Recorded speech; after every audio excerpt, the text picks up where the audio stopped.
everyone, welcome back to my channel. This is Neha and you are watching Neha's Biology NEET. तो हम NEET के लिए NCERT discuss कर रहे थे क्लास 11th की चैप्टर नंबर 2 बायोलॉजिकल क्लासिफिकेशन। हमने kingdom Monera and kingdom protista discuss कर लिया है।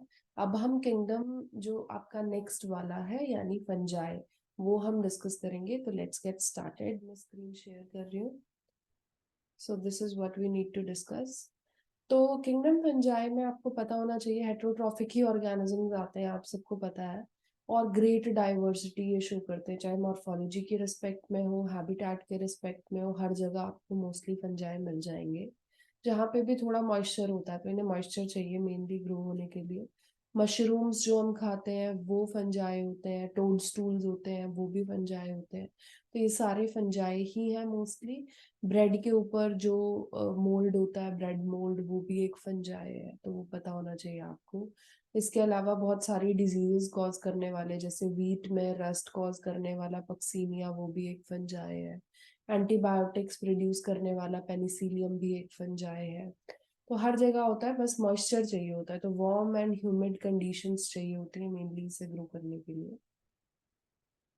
तो यहाँ पे आपको बहुत सारी चीजें बताई हुई हैं कि फंजाई जो है यूनिसेलुलर भी हो सकते हैं जैसे यीस्ट, और फिलामेंटस भी हो सकते हैं। Most of the fungi are filamentous. जो यूनिसेलुलर फंजाई है वो कम है, जैसे यीस्ट जो है वो यूनिसेलुलर है, बाकी बहुत कम है जो यूनिसेलुलर है। यीस्ट के अलावा आई डोंट थिंक कोई और भी है, एक आधा आपको मुश्किल से मिलेगा। बाकी सब जो है वो फिलामेंटस कैटेगरी में ही बिलोंग करते हैं। And they have long slender thread like structures जिन्हें हम हाइफे बोलते हैं। तो जब भी हम फंजाई बनाते हैं कुछ इस तरीके के थ्रेड लाइक स्ट्रक्चर्स बनाते हैं, इन्हें हाइफे बोलते हैं। और जब इस तरीके का कॉम्बिनेशन बन जाता है, मतलब बहुत सारे हाइफे साथ में जुड़ जाते हैं, तो उससे जो चीज बनती है उसे माइसीलियम बोलते हैं। तो माइसीलियम इस तरीके से डेवलप होता है। तो network of hyphae is known as mycelium. ठीक है। कुछ हाइफे जो होते हैं वो मल्टी न्यूक्लिएटेड होते हैं, उन्हें हम सिनोसिटिक हाइफे बोलते हैं। कुछ नहीं होते मल्टी न्यूक्लिएटेड, यूनि न्यूक्लिएटेड ही होते हैं। इनकी सेल वॉल काइटिन से, पॉलीसेकेराइड से मिलके बनी होती है। देयर कैन बी सेप्टा और cross walls in the hyphae. तो जैसे हाइफे आपने बनाया इस तरीके का, तो किसी किसी में इस तरीके से सेप्टा प्रेजेंट होता है, जिसकी वजह से हर एक सेल सिंगल न्यूक्लिएटेड होता है। किसी किसी में नहीं होता, तो उसकी वजह से सेल जो होता है, ये हाइफे जो होता है, वो मल्टी न्यूक्लिएटेड आपको देखने को मिलता है। तो वो आपको मेंशन किया हुआ है। Then if you talk about the type of nutrition they have, then they are saprophytes. Saprophytes मतलब they have saprophytic nutrition, मतलब dead and decaying matter से basically वो nutrition obtain करते हैं। There can be parasites जो कि living organisms से nutrition लेते हैं। दे कैन लिव एज सिम्बायोन्स, तो सिम्बायोटिक एसोसिएशन में भी रह सकते हैं, like in association with algae जिससे लाइकेन बनता है, या प्लांट्स जिससे माइकोराइजा बनता है, तो वो आपको बताया हुआ है। तो these points are very very important here, therefore I am highlighting all these points here. So if you talk about the reproduction, तो फंजाई के अंदर रिप्रोडक्शन किस तरीके से होती है, तो वेजिटेटिव मीन्स से भी हो सकती है जैसे फ्रेगमेंटेशन, फिजन या बडिंग। एसेक्सुअल भी हो सकती है जैसे स्पोर फॉर्मेशन, ज्यादातर स्पोर फॉर्मेशन से एसेक्सुअल होती है। And these spores can be conidia, sporangiospores, zoospores, कुछ भी हो सकते हैं। सेक्सुअल रिप्रोडक्शन की बात करोगे तो वो oospores, एस्कोस्पोर्स, बेसिडियोस्पोर्स वगैरह से होती है। तो there are different families, different categories of fungi, और हर एक फंजाई की कैटेगरी का जो नाम है ना, वो उसके टाइप ऑफ स्पोर पे ही डिपेंड करता है। जैसे oospore, एस्कोस्पोर वगैरह उस चीज पे ही डिपेंड करता है। फ्रूटिंग बॉडीज होती हैं इनकी, और उन फ्रूटिंग बॉडीज के अंदर ये स्पोर्स होते हैं जो डेवलप होते हैं generally. If you talk about the steps of sexual cycle, तो 3 स्टेप्स होते हैं जो आपको सेक्सुअल साइकिल में देखने को मिलते हैं। जैसे एक होता है जिसे प्लाज्मोगैमी बोलते हैं, एक कैरियोगैमी और एक मियोसिस, ये 3 होते हैं। मैं आपको बना के दिखाती हूँ। जैसे मान लो 2 गैमीट्स हैं, एक्चुअली यहाँ पे हाइफे ही गैमीट्स की तरह बिहेव करते हैं, बट मैं इस तरीके के बना रही हूँ। 2 गैमीट्स हैं, उनका न्यूक्लियस है। प्लाज्मोगैमी यानी फर्स्ट स्टेप जो होगा वो होगा फ्यूजन ऑफ द प्रोटोप्लास्ट। तो न्यूक्लियस जो है वो इस तरीके से प्रेजेंट है, प्रोटोप्लास्ट फ्यूज हो गया। Next step would be the fusion of the nuclei, तो दोनों न्यूक्लियस पास में आके फ्यूज कर जाते हैं। दिस इज सेकेंड स्टेप और karyogamy. After karyogamy, there would be a formation of single uninucleated cell, and this is the one which undergoes third step, which is meiosis. तो 4 cells इसके बाद बन जाएंगे individually haploid cells. तो ये पूरा procedure होता है जो फंजाई की फ्रूटिंग बॉडी के अंदर होता है ड्यूरिंग रिप्रोडक्शन, सेक्सुअल वाला, क्योंकि मियोसिस है सेक्सुअल रिप्रोडक्शन में होगा, प्लाज्मोगैमी कैरियोगैमी भी हो रहा है। तो ये स्टेप्स बहुत ज्यादा इंपॉर्टेंट है इसकी लाइफ साइकिल में, वही आपको यहाँ बताया है। गैमीट्स यहाँ जनरली हाइफे ही होते हैं, तो वो बताया 2 हैप्लॉइड गैमीट्स होते हैं जो कि कंपैटिबल मेटिंग टाइप्स के होते हैं, मतलब ऑपोजिट सेक्स के होते हैं, वो फ्यूज करते हैं एंड इनकी फ्यूजन से डिप्लॉइड सेल्स बनते हैं। लेकिन अगर आप जब भी एस्कोमाइसिटीज बेसिडियोमाइसिटीज की बात करो ना, this point is very important. तो एस्कोमाइसिटीज बेसिडियोमाइसिटीज में क्या होता है, डाइकैरियोटिक स्टेज आती है, मतलब एक ऐसी स्टेज जिसमें सेम साइटोप्लाज्म में 2 न्यूक्लियस प्रेजेंट है and they remain like this, they do not fuse all together, वो एकदम से immediately fuse नहीं करते हैं, they remain in the same cytoplasm, and this is what a dikaryotic stage looks like. And this condition where a single cell is having 2 nuclei is known as dikaryon, तो dikaryon formation होती है, and the phase here is known as dikaryo phase, तो dikaryotic phase आपको देखने को मिलता है। बाद में फिर ये दोनों न्यूक्लियस फ्यूज कर जाते हैं, फिर उस डिप्लॉइड न्यूक्लियस बना देते हैं, फिर मियोसिस वगैरह उसके अंदर होती है, हैप्लॉइड स्पोर्स वगैरह बनते हैं, तो वो होता है बट बाद में होता है, इमीडिएटली नहीं होता, तो वो आपको मेंशन किया हुआ है। After this if you talk about the categories, तो एक एक करके हम सारी कैटेगरीज के बारे में डिस्कस करते हैं। मैंने जैसे बताया मैं कंप्लीटली एनसीईआरटी डिस्कस कर रही हूँ अभी, एडवांस टॉपिक्स बाद में डिस्कस करेंगे, तो इन्हें पहले अच्छे से समझ लो। एनसीईआरटी क्लियर होगी, बेस क्लियर होगा, तो आगे की चीजें आपको ऐड ऑन करने में बहुत आसानी होगी। तो phycomycetes is one category. Phycomycetes जो होते हैं ये एक्वेटिक हैबिटेट में रहने वाले ऑर्गेनिजम्स हैं, मतलब इन्हें ज्यादातर मॉइस्चर चाहिए होता है, बहुत ज्यादा डैम्प प्लेसेस में रहते हैं, ऑब्लिगेट पैरासाइट्स की तरह भी रहते हैं।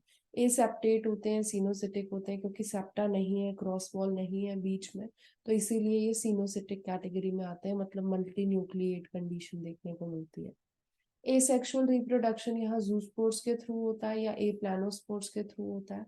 याद रखना, zoospores are always motile, aplanospores are always non motile, and endogenously produce होते हैं इनके अंदर जो भी स्पोर्स होते हैं। जाइगोस्पोर भी बनता है, और ये बेसिकली 2 गैमीट्स के फ्यूजन से बनता है, तो जाइगोमाइसिटीज की कैटेगरी जो होती है ना, वो फाइकोमाइसिटीज के अंदर ही आती है, ठीक है। तो इसीलिए जाइगोमाइसिटीज के लिए फाइकोमाइसिटीज टर्म यहाँ यूज कर रखी है, बट उसके स्पोर के लिए अभी भी हम जाइगोस्पोर ही बोलते हैं। गैमीट्स सिमिलर भी हो सकते हैं एक दूसरे के, तो आइसोगैमस होगा कंडीशन, डिसिमिलर होंगे तो एनाइसोगैमस या ऊगैमस कंडीशन होगी, वो आपको बताई हुई है। जैसे म्यूकर, राइजोपस वगैरह ये सब कैटेगरीज आती हैं इसके अंदर, एल्ब्यूगो आता है, ये सुना होगा आपने।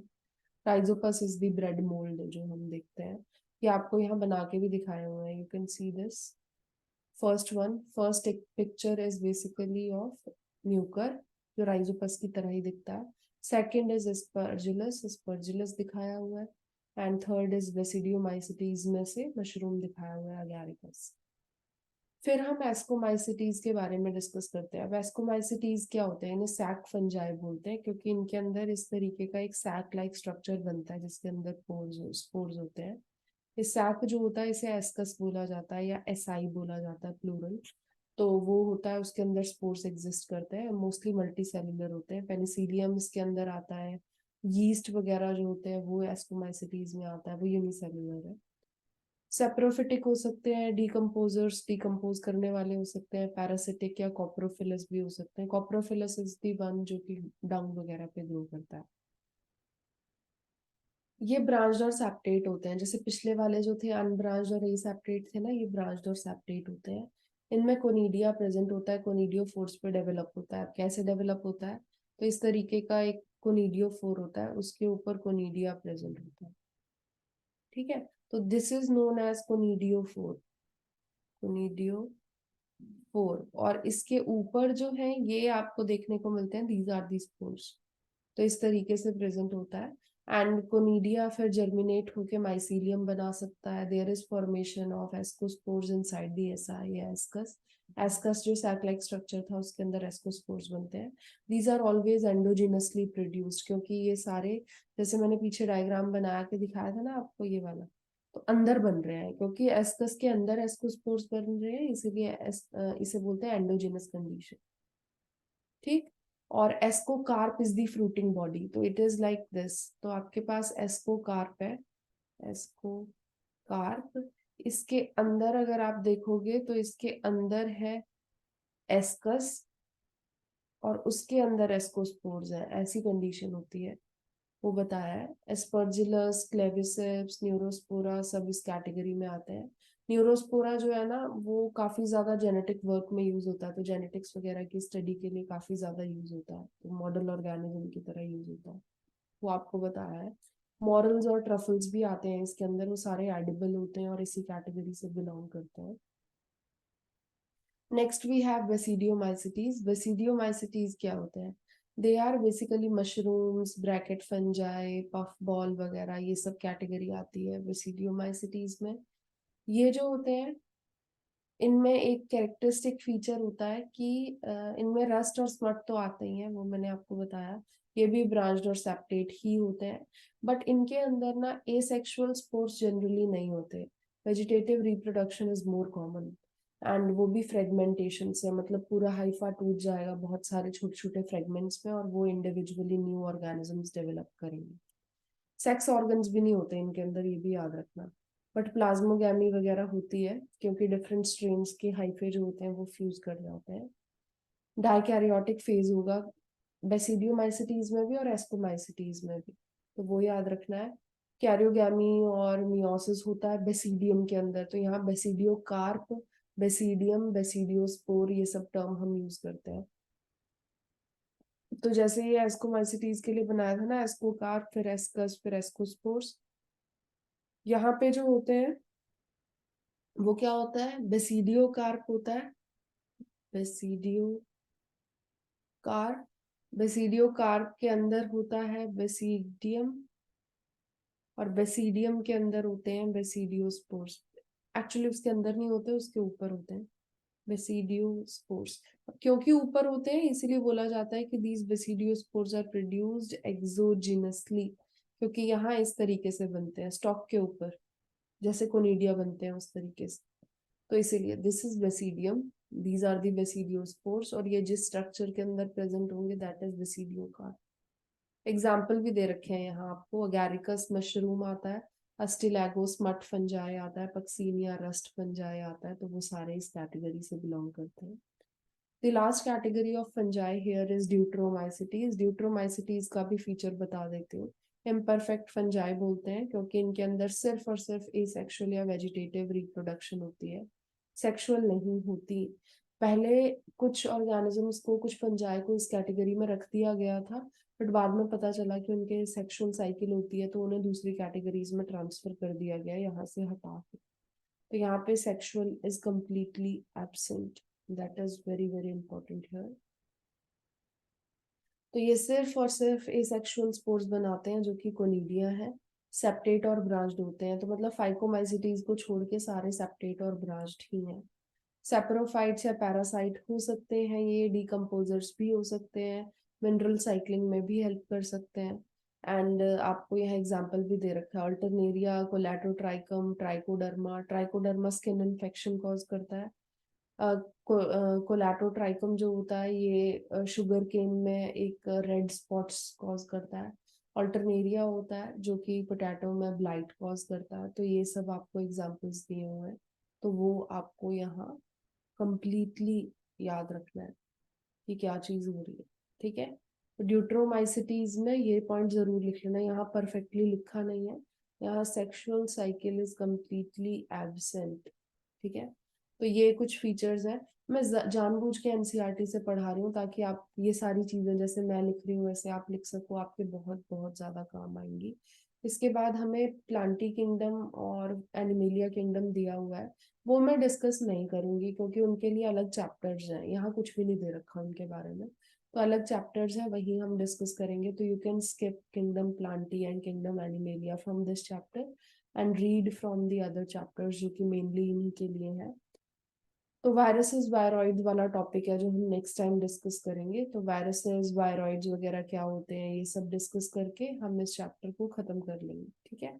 तो मिलते हैं नेक्स्ट टाइम, इतना ही करना था आज की क्लास में हमें discuss. Thank you, bye bye.